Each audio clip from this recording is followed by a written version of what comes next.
പുതിയ മലയാള സിനിമകൾ വരുന്നു, ഒരു മാസം പാട്ടുകൾ നിൽക്കുന്നു, പഴയ പാട്ടുകൾക്ക് ഇന്ന് ഓളങ്ങളുണ്ട്. അതിപ്പോൾ ഒരു പുഷ്പം മാത്രം പാടിയാൽ അത് കേൾക്കാൻ ആളുണ്ടല്ലോ. പിന്നെ ഇത് കേൾക്കാൻ ആളുണ്ടോ? ഇല്ലുമിനാറ്റി ഇല്ല. ഇല്ലുമിനാറ്റിക്ക് ആളില്ലല്ലോ. അതിൻ്റെ പോരെ ഈ പണ്ട് മുതൽക്കേ മുഖത്ത് നോക്കി കാര്യം പറയുമല്ലേ? അത് പറയും. അതാരായാലും അത് ഏവനോടും പറയും. ബാപ്പുക്കനെ മാത്രമല്ല, ബാപ്പള പാട്ടിനെ നിലനിർത്തിയത് ഗൾഫ് പ്രവാസികളാണ്. ഞാൻ പറഞ്ഞല്ലോ, ടൈപ്പ് റെക്കോർഡ് ഇല്ലാത്തൊരു കാലമാണ്. ആ ടൈപ്പ് റെക്കോർഡുമായിട്ടും 10-50 കേസറ്റുമായിട്ടും ഗൾഫ് മലയാളികളാണ് ഇറങ്ങി വന്നത് ഇങ്ങോട്ട്. ആ കാലഘട്ടത്തിൽ ഒരുപാട് ഫാൻസ് ഇല്ലായിരുന്നോ സ്ത്രീകൾ? അതിലും ശ്രദ്ധിച്ചിട്ടില്ലേ? ഇല്ല ഇല്ല. ജീവിതത്തിൻ്റെ വലിയ ബുദ്ധിമുട്ടായിരുന്നു. 100 രൂപ കിട്ടിയാൽ ഒരു 50 രൂപ വീട്ടിലെത്തണമെന്നുള്ള ഒരു ചിന്ത ഉണ്ടായിരുന്നു മനസ്സിൽ. ഏറ്റവും വലിയ കൂട്ടുകാരൻ പട്ടിണിയായിരുന്നു എന്ന് പറയുന്നതിൽ എനിക്ക് ഇതൊന്നുമില്ല. ഞാൻ വലിയൊരു തറവാട്ടിൽ ജനിച്ച ആളാണ്.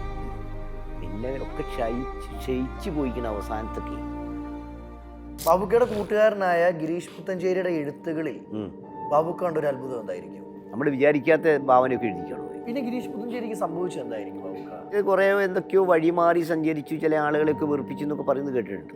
ബാബുക്ക പെട്ടെന്ന് വരികൾ എഴുതുന്ന ഒരു വ്യക്തിയാണല്ലോ ബാബുക്ക. ഇപ്പൊ ഈ നിമിഷം എന്നെ കണ്ടിട്ട് 2 വരി പാടാവോ? പത്തനംതിട്ടയിൽ നിന്ന് 10:30 മാറ്റിൽ വന്ന് കുത്തിരിപ്പാണെൻ്റെ മുമ്പിൽ അജിൻ വർഗീസ്.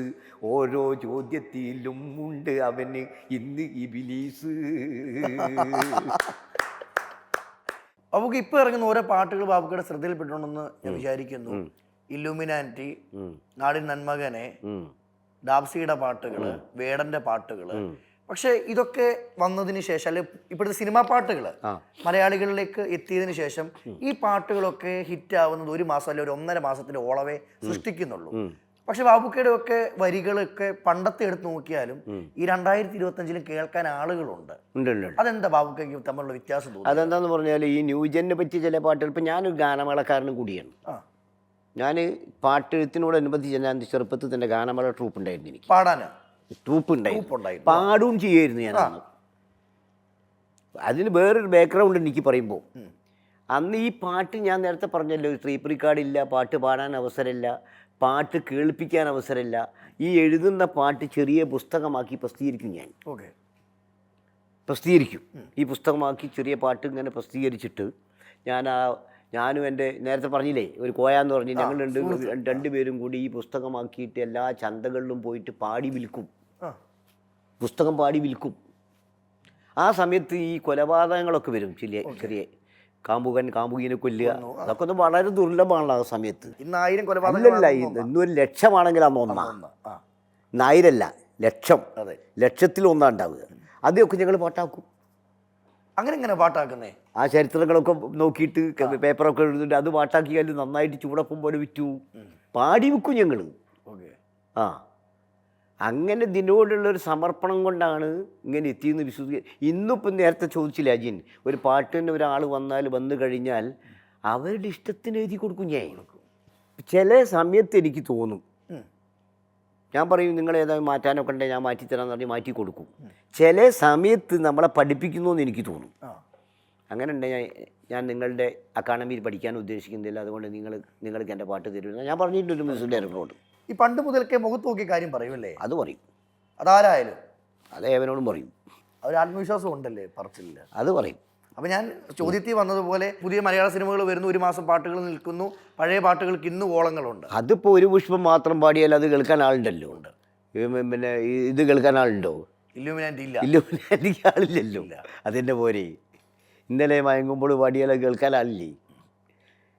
നീലക്കടലെ പാടിയാൽ കേൾക്കാൻ ആളില്ലേ? പൂന്തേനരുവി പാടിയാൽ അത് കേൾക്കാൻ ആളില്ലേ? അത് തന്നെ. KPSൻ്റെ പിന്നെ നാടകഗാനപ്പോൾ ഇവിടെ വെച്ചിട്ടാണ് ഞാൻ നേരെ വിളിക്കരിയിരിക്കും. അത് അങ്ങനെ ഇരിക്കാൻ ധാരാളം ആളുകളുണ്ട്, എനിക്ക് ഉറപ്പാണ്. ഞാൻ ഗാനമേള നടത്തുന്ന ആളാണ്. മെനയാതും ഉണ്ടായിരുന്നു എനിക്ക് ഗാനമേള. ഈ ഇലുമിനാറ്റി പാടിയ കൊടുത്ത് തന്നെ പഴയ മാപ്പിളപ്പാട്ട് ഞാൻ നല്ല മാപ്പിളപ്പാട്ടും പാടിച്ചിട്ടുണ്ട് സ്റ്റേജിൽ. മൂസക്കാൻ്റെ പാട്ടൊക്കെ ആവശ്യപ്പെട്ട് പാടിച്ചിട്ടുണ്ട് ഇന്നത്തെ തലമുറ. ഏറ്റവും പിരിശത്താലെ, ഓത്തുപള്ളി പോലുള്ള പാട്ടുകൾ. പിന്നെ എവിടെയാണ് നമ്മൾ പാട്ടില്ലാതെ പോയത്? കരയാനും പറയാനും ഒക്കെ പഠിച്ചിട്ടുണ്ട്. കരയാനും പറയാനും 2 പേരും നമുക്ക് വേണ്ടി ഒന്ന് ആരംഭിക്കാവോ? കരയാനും പറയാനും മനം തുറന്നിരക്കാനും നീയല്ലാരുമില്ല കോനേ എൻ്റെ. കരളിൻ്റെ ഒരുക്കങ്ങൾ അറിഞ്ഞു നീ അനുഗ്രഹം ചൊരിയണമെൻ്റെ തമ്പുരാനേ. കരയാനും പറയാനും മനം തുറന്നിരക്കാനും നീയല്ലാതാരുമില്ല കോനേ. ഒരു പാട്ട് എഴുതാൻ എത്ര സമയം വേണം ബാബുക്ക? അത് 5 മിനിറ്റ് കൊണ്ട് എഴുതും, 3 മിനിറ്റ് കൊണ്ട് എഴുതും. ഇപ്പോഴത്തെ പല എഴുത്തുകാരും പറയുന്നത് എനിക്ക് സ്വന്തമായിട്ട് നിൽക്കാൻ AC റൂം വേണം, എനിക്ക് ഇന്ന ഫുഡ് വേണം, ഇന്ന സാധനങ്ങൾ വേണം. അപ്പൊ ഞാൻ ചോദിക്കുന്നത് ഇതൊന്നും ബാബുക്ക് ആവശ്യപ്പെട്ടിട്ടില്ല. അതൊക്കെ ഹെഡ് വെയ്റ്റിൻ്റെ മറ്റൊരു ഭാഗമാണെന്ന് വിശ്വസിക്കുന്ന ആളാണ് ഞാൻ. എൻ്റെ സൂപ്പർ ഹിറ്റ് പാട്ടുകൾ മുഴുവൻ ഞാൻ എഴുതിയത് പിന്നെ തീവണ്ടി യാത്രയിലും ബസ് യാത്രയിലും ഒക്കെയാണ്. AC റൂമിക്കകത്ത് എഴുതിയതല്ല. ഞാൻ ഒരു AC റൂം, എനിക്ക് AC റൂം ഇല്ല ഒന്നാമത്തത്. ഞാൻ AC റൂമിൽ എഴുതിയിട്ടുമില്ല. പിന്നെ എഴുതിയ വരികളൊക്കെ എവിടെ നിന്നായിരുന്നു? നല്ല പാട്ടുകളൊക്കെ എഴുതി. ഞാൻ കരയാനും പറയാൻ എഴുതിയൊരു യാത്രയിലാണ്. ഉമ്മയെ ചോദിച്ചെന്ന് പറഞ്ഞ നേരത്തെ പാട്ടില്ലേ, അത് ഞാൻ ഷൊർണൂരിൽ നിന്ന് ഭക്ഷണം കഴിക്കാൻ ഇറങ്ങിയപ്പോഴാണ് തരങ്കണീൻ്റെ ഒരു മാനേജറുണ്ട് ബാബുക്ക. അദ്ദേഹത്തിൻ്റെ കറോഫിലാണ് എനിക്ക് തരങ്കണി വർക്ക് കിട്ടിയത്. അദ്ദേഹം പറഞ്ഞു ഇങ്ങനെ ഒരു പാട്ട് നമുക്ക് പറ്റൂട്ടോ, ദാസണ്ണ കൊണ്ടും വേറെ ഏതൊരു ചുതേ കുട്ടീനെ കൊണ്ടും പാടിക്കാൻ പറ്റുമെന്ന്. ഞങ്ങൾ റെക്കോർഡിങ്ങിന് തിരുവനന്തപുരത്തേക്ക് പോകുമ്പോൾ ഷൊർണൂർ വെച്ചിട്ടാണ് അദ്ദേഹം പറയുന്നത്. തൃശ്ശൂർ വരുമ്പോഴേക്ക് നമ്മൾ പാട്ടാക്കി. ഫസ്റ്റ് ക്ലാസ്സിലൊന്നും അല്ല അന്ന് യാത്ര ചെയ്യുന്നത്, സെക്കൻഡ് ക്ലാസ് കമ്പാർട്ട്മെൻറ്റിലാണ്. അപ്പോൾ ഒരു പാട്ടുകാരന് പാട്ട് എഴുതണമെങ്കിൽ AC റൂം വേണമെന്നില്ല. എനിക്ക് വേണ്ട. അത് ഉദാഹരണം, ഞാൻ വയലാറിൻ്റെ ഒരു ചരിത്രം വായിച്ചിട്ടുണ്ട്. അച്ഛനും ബാപ്പയും എന്ന് പറഞ്ഞ സിനിമയിലേക്ക് പാട്ട് എഴുതാൻ വേണ്ടി വയലാറിനെ വിളിച്ചു കൂട്ടിക്കൊണ്ടുപോയിട്ട് പിന്നെ തിരുവനന്തപുരത്ത് റൂമൊക്കെ എടുത്തു കൊടുത്ത് ദേവരാജ മാഷും കാത്തു നിന്നിട്ട് വയലാർ പാട്ട് എഴുതി കൊടുത്തില്ല. ഞാൻ അവിടെ ഇരുന്ന് ഇങ്ങനെ ഉഴപ്പിയതിന് ശേഷം തങ്ങൾ വീട്ടിൽ തിരിച്ചു പോയിക്കോളിന്ന് പറഞ്ഞു. തിരിച്ചു പോയിക്കോളെന്ന് പറഞ്ഞപ്പോൾ ഒരു കാറ് വിളിച്ചു കൊടുത്തിട്ട് ആലപ്പുഴയിലേക്ക്. നിങ്ങൾ പഴയ സിനിമ കണ്ടാൽ കാണാം, ഒരു മഞ്ഞ പെയിൻ്റ് അടിച്ച ടാക്സി കാർ. അന്ന് ടാക്സി കാറിൻ്റെ മുകളിൽ ഒരു മഞ്ഞ പെയിൻ്റ് ഉണ്ട്. ആ പെയിൻ്റ് അടിച്ച ടാക്സി കാർ ഇങ്ങനെ വിളിച്ചിട്ട് ഇങ്ങനെ വയലാറ് ബാക്കിലും മുമ്പിൽ ഡ്രൈവറുമായിട്ട് ഇങ്ങനെ പോവുകയാണ്. ഡ്രൈവർക്ക് ഇത് അറിയൊന്നുമില്ല, അറിയരുത് വയലാറാണെന്നൊന്നും അറിയില്ല. അപ്പോൾ അന്ന് ട്രിപ്പ് ഷീറ്റ് എഴുതുന്നൊരു കടലാസുണ്ട്, എല്ലാ വണ്ടിയിലും ഉണ്ടാവും, ബസ്സിലുണ്ടാവും, പിന്നെ ഇതിലുണ്ടാവും, ഒക്കെ ഉണ്ടാവും. GVR എന്ന് പറഞ്ഞ കടലാസാണ്. ആ കടലാസിൻ്റെ കളർ ഒരു പിന്നെ ബ്രൗൺ കളറാണ്. അതിൽ എഴുതി അങ്ങനെ കറക്റ്റാവും അറിയില്ല. അത് കറക്റ്റാവണമെങ്കിൽ പിന്നെ കാർബൺ പേപ്പർ വെച്ച് എഴുതണം. അത് എന്തിനോ ഒരു ട്രിപ്പിൽ കളവ് നടത്താതിരിക്കാനുള്ള എന്തോ ഒരു ഇതായിരിക്കും എന്ന് എനിക്ക് തോന്നുന്നത്. പേപ്പർ ചോദിച്ചു അല്ലേ, പേപ്പർ വെച്ച് ഇതുള്ളൂ സാറെന്ന് പറഞ്ഞാൽ പേപ്പർ എടുത്തു കൊടുത്ത് ഈ പേപ്പർ കടലാസ് തരുന്നു. കടലാസ് എടുത്തു കൊടുത്ത് ആലപ്പുഴ ഇറങ്ങി വീട്ടിൽ പോണതിന് ശേഷം ഇത് അവിടെ നിന്ന് പിന്നെ കയറ്റി വിട്ട ആളെടുത്ത് നീ കൊടുക്കണം, അവിടുത്തെ പൈസ വാങ്ങാൻ പോവുമല്ലോ, കൊടുക്കണമെന്ന്. അതാണ് മനുഷ്യൻ മതങ്ങളെ സൃഷ്ടിച്ചു, മതങ്ങൾ ദൈവങ്ങളെ സൃഷ്ടിച്ചു.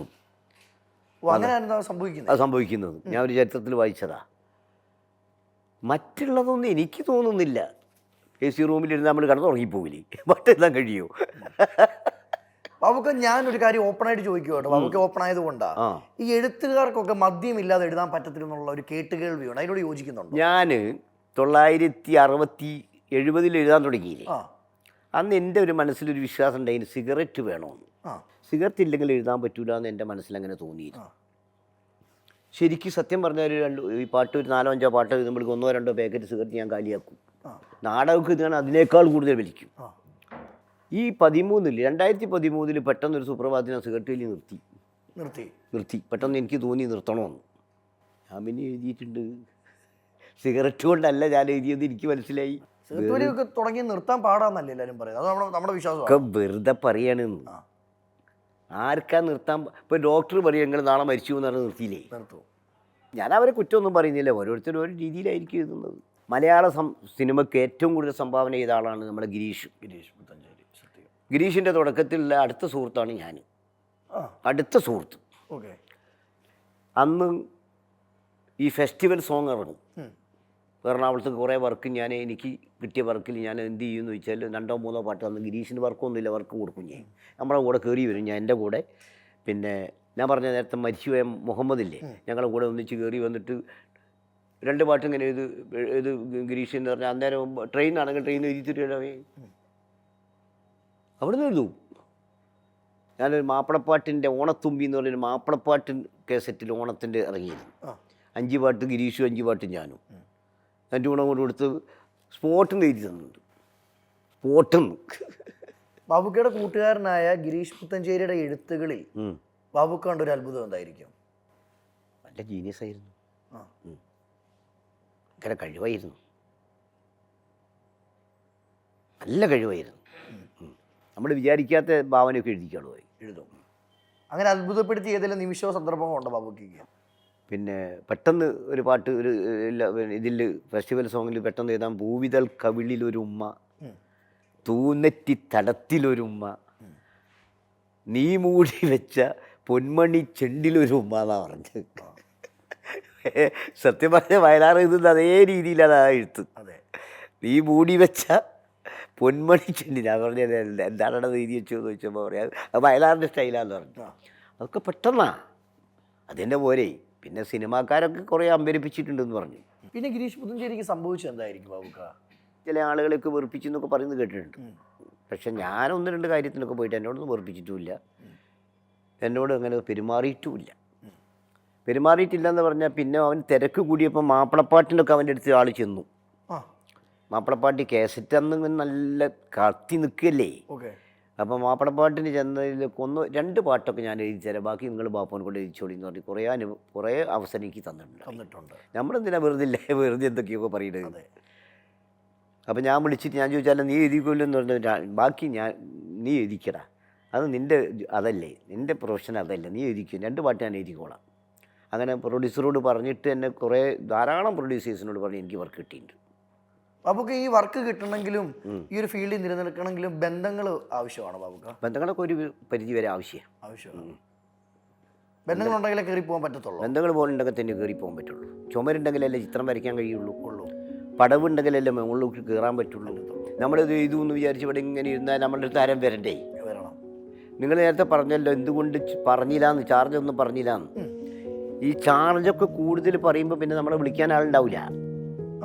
ഇത് പെട്ടെന്ന് ഇതാവുമല്ലോ, സ്പ്രെഡാവുമായിട്ട് നമ്മുടെ പരക്കും പഴയ വകുപ്പ് എല്ലായിടത്തും എന്നൊക്കെ പറയും. അത് 4 ആൾക്കാർ പറഞ്ഞാൽ പിന്നെ നമ്മുടെ അടുത്ത് ആൾ വരില്ല. ബാബുക്ക് കരഞ്ഞുകൊണ്ട് എഴുതിയ ഏതെങ്കിലും വരികളുണ്ടോ ബാബുക്ക് ജീവിതത്തിൽ? കരഞ്ഞുകൊണ്ട് എഴുതിയ വരികളുണ്ട്. അതിപ്പോൾ പിന്നെ എൻ്റെ മകൾക്കൊരു ഓപ്പറേഷൻ ഇവിടുന്ന് ബേബി ഹോസ്പിറ്റലിൽ. ഓപ്പറേഷൻ ചെറുതാണെങ്കിലും മകളാവുമ്പോൾ ഒരു വേദന കൂടുതലല്ലോ. അങ്ങനെ മകളെ ഓപ്പറേഷൻ തിയേറ്ററിലേക്ക് കയറ്റി ഞാൻ പുറത്തിങ്ങനെ നിൽക്കുക, ഭാര്യയൊക്കെ അപ്പുറത്തുണ്ട്. അപ്പോൾ ഈ സ്ട്രെച്ചറിൽ നിന്ന് ഇങ്ങനെ ആളുകളെങ്ങനെ കൊണ്ടുവരുന്നുണ്ട്, ഓപ്പറേഷൻ ചെയ്തവരെ സുഖമില്ലാത്ത ആളുകളെയൊക്കെ ആയിട്ട് ഇങ്ങനെ വരാന്തയെ കൂടെ ഇങ്ങനെ കൊണ്ടുപോകുന്നുണ്ട്. അപ്പം ഞാനൊരു പാട്ട് എഴുതി, നടക്കുമ്പോൾ ഓർക്കില്ല കിടക്കുമെന്ന്. ബാബുക്ക് എഴുതിയ പാട്ടാണ്. നടക്കുമ്പോൾ ഓർക്കില്ല കിടക്കുമെന്ന്. ഞാൻ ആ പാട്ടിന്റെ വലിയൊരു ആരാധകനാണ്. എനിക്ക് പാടാൻ അറിയത്തില്ലെങ്കിൽ പാട്ട് ഇതാണെങ്കിൽ ഒന്ന് പറയണം. നടക്കുമ്പോൾ ഓർക്കില്ല കിടക്കുമെന്ന്, വിട്ടലയ്ക്കുമ്പോൾ ചിന്തയില്ല നിലയ്ക്കുമെന്ന്, ചലനം നിലയ്ക്കുമെന്ന്, ചിരിക്കുമ്പോൾ ഓർക്കില്ല കരയുമെന്ന്, കരയിപ്പിച്ച് അവസാനം മടങ്ങുമെന്ന്. എൻ്റെ ബാബുക്ക് ശരിക്കും ഒരു കയ്യടി കൊടുക്കണം കേട്ടോ. കാരണം എൻ്റെ ജീവിതത്തിലെ ഏറ്റവും വലിയ ഭാഗ്യമാണ് ബാബുക്ക. ഒരുപാട് ചിന്തിച്ചു ഇത് ആരെഴുതിയത്. കാരണം നമ്മൾ കുറെ എഴുത്തുകാർ ഇന്റർവ്യൂ എടുത്തിട്ടുണ്ടെങ്കിലും പാട്ടുകാർ ഇന്റർവ്യൂ എടുത്തിട്ടുണ്ടെങ്കിലും ആ പാട്ടിന്റെ വരികൾ തരുന്നൊരു ജീവൻ എന്നും ഒരു വലുതാ. അതിപ്പോൾ പിന്നെ ഇപ്പം 10 കോടി ആളുകൾ കണ്ടു, 10 മില്യൺ ആളുകൾ കണ്ടു. ആ പയ്യനേതാ? അത് പിന്നെ മലപ്പുറത്തുള്ളൊരു പയ്യൻ, ഇപ്പോൾ വലുതായിപ്പോയ പയ്യൻ. അത് സംഗീതം ചെയ്തത് പിന്നെ അനീഫ മുടിക്കോട് എന്ന് പറഞ്ഞൊരു ആളാ. എൻ്റെ ബാബുക്ക് ഇത് ആദ്യം അത് സത്യം പറഞ്ഞാൽ അന്നേരം ഒരു ബേജാറുണ്ടാവുമല്ലോ. മകളെ ആസ്പത്രി ഓപ്പറേഷൻ തിയേറ്ററിൻ്റെ ഉള്ളിലാകുമ്പോൾ സിമ്പിൾ ഓപ്പറേഷൻ ആണെങ്കിൽ ബേജാറുണ്ടാവുമല്ലോ. ആ ബേജാറിൽ ഇങ്ങനെ സിഗരറ്റിൻ്റെ പെട്ടിൻ്റെ മുകളിൽ എഴുതിയ പാട്ടാണ്. എൻ്റെ അടുത്ത് കൈ കടലാസൊന്നുമില്ല, സിഗരറ്റ് പെട്ടിൻ്റെ ആയിരുന്നു കയ്യിൽ. ആ പാട്ടിൽ ഏറ്റവും ഇഷ്ടപ്പെട്ടൊരു വരി ഏതായിരിക്കും ബാബുക്ക? നടക്കുമ്പോൾ ഓർക്കില്ല കിടക്കുമെന്ന് നിന്നെ അലയ്ക്കുമ്പോൾ കൽവിലില്ല നിലയ്ക്കുമെന്ന്, ചിരിക്കുമ്പോൾ ചിന്തയില്ല കരയുമെന്ന്, കരയിപ്പിച്ച് അവസാനം മടങ്ങുമെന്ന്. ബാക്കി ഞാൻ വീട്ടിൽ പോയിട്ട് എഴുതിയത്. 4 വരി കിട്ടി കഴിഞ്ഞപ്പോൾ പിന്നെ ബാക്കി ഞാൻ വീട്ടിൽ പോയിട്ട് എഴുതിയത്. ഇപ്പം വേദനയോടുകൂടി എഴുതിയ പാട്ടുണ്ടോ എന്ന് ചോദിച്ചപ്പോൾ പറഞ്ഞാൽ ഞാൻ അങ്ങനെ എഴുതിയിട്ടുണ്ട്. ഇനിയിപ്പോൾ ഈ ഒരു വിഷമങ്ങൾ മാറ്റി നമുക്ക് സന്തോഷത്തിലോട്ട് കിടക്കാം. പ്രണയം കൊണ്ട് എഴുതിയ പാട്ടുകളുണ്ടോ? പ്രണയം കൊണ്ട് എഴുതിയാണല്ലോ സൂപ്പർ ഹിറ്റ് ദാസേട്ടൻ പാടിയ കടക്കണ്ണിൻ മുന കൊണ്ട് നെഞ്ചിനകം വെട്ടി പിടിച്ചൊരു പെണ്ണാളെ എന്റെ പിടയ്ക്കുന്ന കരളുള്ളിൽ മുഹബത്തിൻ മധുരത്തെ നോലിപ്പിച്ച കണ്ണാളെ. അതുപോലെ പ്രണയത്തിന് എത്ര പ്രണയം ഉണ്ടായിരുന്നു ബാബുക്ക? കാരണം ഇപ്പൊ ഇത്ര സുന്ദരനാണെങ്കിൽ ആ കാലഘട്ടത്തിൽ ഒരുപാട് ഫാൻസ് ഇല്ലായിരുന്നോ സ്ത്രീകള്? അതിലും ശ്രദ്ധിച്ചിട്ടില്ലേ? ഇല്ല. ഇല്ല. അത് ഞാൻ നല്ല ആളായിട്ടൊന്നും ശ്രദ്ധിക്കാതെ പോയതല്ല കേട്ടോ, ആഗ്രഹങ്ങളില്ലായിട്ടും ശ്രദ്ധിക്കാതെ പോയതല്ല. കല്യാണം കഴിച്ച് ഞാൻ പ്രേമിച്ച് കല്യാണം കഴിച്ച് തന്നെയാണ്. പക്ഷേ ഉള്ള പ്രശ്നം എന്താണെന്ന് ചോദിച്ചാൽ ജീവിതത്തിൻ്റെ വലിയ ബുദ്ധിമുട്ടായിരുന്നു അന്ന്. അപ്പോൾ പ്രതിഫലത്തിൻ്റെ കാര്യം ഞാൻ നേരത്തെ പറഞ്ഞല്ലോ, വളരെ ചുരുക്കം പ്രതിഫലം കിട്ടുക. 100 രൂപ കിട്ടിയാൽ ഒരു 50 രൂപ വീട്ടിലെത്തണമെന്നുള്ള ഒരു ചിന്ത ഉണ്ടായിരുന്നു മനസ്സിൽ. അന്നേം കുടുംബം നോക്കുന്ന കുടുംബം നോക്കണമല്ലോ. ഓക്കെ. ഏറ്റവും വലിയ കൂട്ടുകാരൻ പട്ടിണിയായിരുന്നു എന്ന് തന്നെ പറയുന്നതിൽ എനിക്ക് ഇതൊന്നുമില്ല. ഞാൻ വലിയൊരു തറവാട്ടിൽ ജനിച്ച ആളാണ്. പൈസയുള്ള ആളായിരുന്നു. പൈസ ഉള്ള തറവാട്ടിലാണ് ഞാൻ ജനിച്ചത്. പിന്നെ ഒക്കെ ക്ഷയിച്ച് പോയിക്കുന്ന അവസാനത്തൊക്കെ. എൻ്റെ ചെറുപ്പത്തിലൊന്നും നല്ലൊരു ഓർമ്മകളില്ല പറയാൻ. നിറയെ ഭക്ഷണം കഴിച്ച ഓർമ്മ വളരെ കുറവാണ്. മനസ്സിലായില്ലേ? നിറയെ ഭക്ഷണം കഴിക്കാൻ കിട്ടിയ ഓർമ്മകൾ എനിക്ക് വളരെ കുറവാണ്. നിറങ്ങളില്ല ജീവിതത്തിൻ്റെ ചെറുപ്രായത്തിൽ. പിന്നെ നിങ്ങൾ ചോദിച്ചല്ലോ എന്തുകൊണ്ട് തുറന്നു പറയുന്നത്. നമ്മളെ സഹായിച്ചവരൊന്നും ഇല്ലാത്ത നമുക്ക് എല്ലാവരോടും ഒരു പുച്ഛം തോന്നുമല്ലേ ജീവിതത്തിൽ. മനസ്സിലായില്ലേ? ജീവിതത്തിലൊരു എന്താ പറയുക, ഒരു എല്ലാവരോടും നമുക്കൊരു അവരായിരുന്നു എന്നുള്ള ഒരു ചിന്ത വരില്ല. അങ്ങനെയാണ് തുറന്നു പറയാനുള്ള ഇത് വന്നത്. എനിക്കതിനൊന്നും പറയുന്നതിന് കുറവൊന്നുമില്ല. അപ്പം പിന്നെ നമ്മൾ പ്രേമിക്കാനും മറ്റുള്ളതിലൊക്കെ നടന്നാൽ വീട്ടിൽ പിന്നെ ഒന്നും എത്തൂല. അതെ, നമ്മളെ ആവശ്യങ്ങൾ നടക്കൂല. അതിന് മാത്രമല്ല ഇവിടെ കിട്ടണം. ഇതൊരു ജീവിതോപാധിയാക്കി എടുത്തതല്ല ഞാൻ. പിന്നെ ജീവിതോപാധി ആയപ്പോൾ ഞാൻ അങ്ങനെ ഒന്നും ചിന്തിക്കാൻ പോയില്ല. എനിക്ക് എൻ്റെ പേരും പ്രശസ്തിയും ഇവിടുന്ന് ഏതെങ്കിലും ഒരു തരത്തിൽ ഞാൻ എവിടെയെങ്കിലും ഒന്ന് എത്തണമെന്നൊരു ചിന്ത വന്നു. സമർപ്പണ ബുദ്ധി എന്ന് പറയുന്നു. അത് വരാത്തിടത്തോളം കാലം പണ്ട് പ്രേം നസീറിൻ്റെ ഒരു പടത്തിലൊരു ഡയലോഗുണ്ട്, സ്വന്തം പ്രൊഫഷനോട് താല്പര്യം ഇല്ലെങ്കിൽ അത് ഇട്ടെറിഞ്ഞ് പോകണമെന്ന്. ആ പ്രൊഫഷൻ നന്നായിട്ട് എടുക്കാൻ കഴിയില്ലെങ്കിൽ പിന്നെ അതിൽ നിൽക്കരുത് എന്ന്. അതാണ് അതിൻ്റെ അർത്ഥം.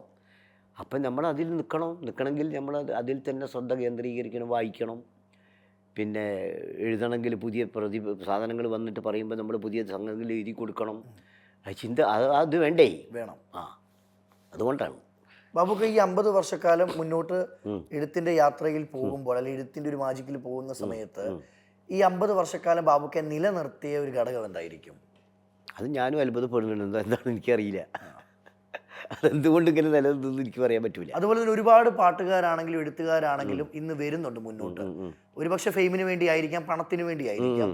ഈ ഒരു 50 വർഷക്കാലമുള്ള എക്സ്പീരിയൻസ് വെച്ചിട്ട് അവരോട് എന്ത് ഈ നിമിഷം പറയാനുള്ളത്? അവരോടൊക്കെ ഞാൻ പാട്ട് പാടിച്ചിട്ടുണ്ടെന്നുള്ളൂ. ഇപ്പം കൊല്ലം ഷാഫിൻ്റെ പാട്ട് പാടിയിട്ടുണ്ട്, പിന്നെ താജുദ്ദീൻ വടകര പാടിയിട്ടുണ്ട്. എൻ്റെ പാട്ട് പാടാത്തവരില്ലല്ലോ. പിന്നെ എനിക്ക് അവരോട് എനിക്ക് പരാതി. എൻ്റെ ഒരു പാട്ട് പാടിത്തരണമെന്ന് പറഞ്ഞാൽ അവർ പാടിത്തരില്ല എന്ന് പറഞ്ഞാൽ പരാതി വെച്ചാൽ പോരെ. ഇതുവരെ പറഞ്ഞില്ല. ഞാൻ പാടിച്ചിട്ടുമുണ്ട്. ഈ പാടാത്തവരാരാന്ന് ഇനി ചോദിച്ചാൽ മതി അല്ലേ? പാടാത്തവരാരാന്ന് ചോദിച്ചാൽ പാടാത്തവരില്ല. പുതിയ തലമുറയും പഴയ തലമുറയും എല്ലാവരും കൊണ്ടും പാട്ട് പാടിച്ചിട്ടുണ്ട്. സിനിമയിലും അങ്ങനെ ചെയ്തിട്ടുണ്ട്. സിനിമയിലിപ്പം മനോ ശ്രീനിവാസൻ, ഉണ്ണികൃഷ്ണൻ, അവരുടെ കൊണ്ടൊക്കെ എൻ്റെ പാട്ട് പാടിച്ചിട്ടുണ്ട്. പിന്നെ മറ്റേ കുട്ടിയില്ലേ, എന്താണ്, റിമി ടോമി പാടിയിട്ടുണ്ട്. എൻ്റെ രാജലക്ഷ്മി പാടിയിട്ടുണ്ട്. സിത്താര, അത് പിന്നെ ഇതാണ് നമ്മളെ ചിത്ര, സുജാത, മിൻമിനി. അന്ന് മിനിയാണ്. മിനിമിനി പിന്നെ ആയതാണ്. മിനി ഇതാവുന്ന കാലത്ത് മിനിനെ കൊണ്ട് പാടി. പിന്നെ മിനിമിനി ആയപ്പോൾ പഠിച്ചിട്ടുണ്ട്. സുജാതയാണോ ചിത്ര ചേച്ചിയാണോ ഇഷ്ടം? അത് രണ്ടുപേരും നല്ലോണം ഇഷ്ടപ്പെടേണ്ട ആളുകളാണ്. അത് ഒരു ക്ലാസ്സിൽ വെച്ച് തൂക്കിയാൽ രണ്ടുപേരെ നോക്കണ്ട, ഒരേ കനമായിരിക്കും. ബാബുക്ക് ഇത്രയും ബാബുക്കെ സ്നേഹിക്കുന്ന പ്രേക്ഷകരാണ് അല്ലേ? പ്രേക്ഷകരോട് ഈ നിമിഷം എന്തോ? പ്രേക്ഷകരെന്ന് പറഞ്ഞാൽ ഗൾഫ് മലയാളികളായിട്ടും നിലനിർത്തിയത് മാപ്പിളപ്പാട്ടിനെ. ബാപ്പുക്കനെ മാത്രമല്ല, മാപ്പിളപ്പാട്ടിനെ നിലനിർത്തിയത് ഗൾഫ് പ്രവാസികളാണ്. ഞാൻ പറഞ്ഞല്ലോ ടേപ്പ് റെക്കോർഡ് ഇല്ലാത്തൊരു കാലവും. ആ ടേപ്പ് റെക്കോർഡുമായിട്ടും 10-50 കേസറ്റുമായിട്ടും ഗൾഫ് മലയാളികളാണ് ഇറങ്ങി വന്നത് ഇങ്ങോട്ട്.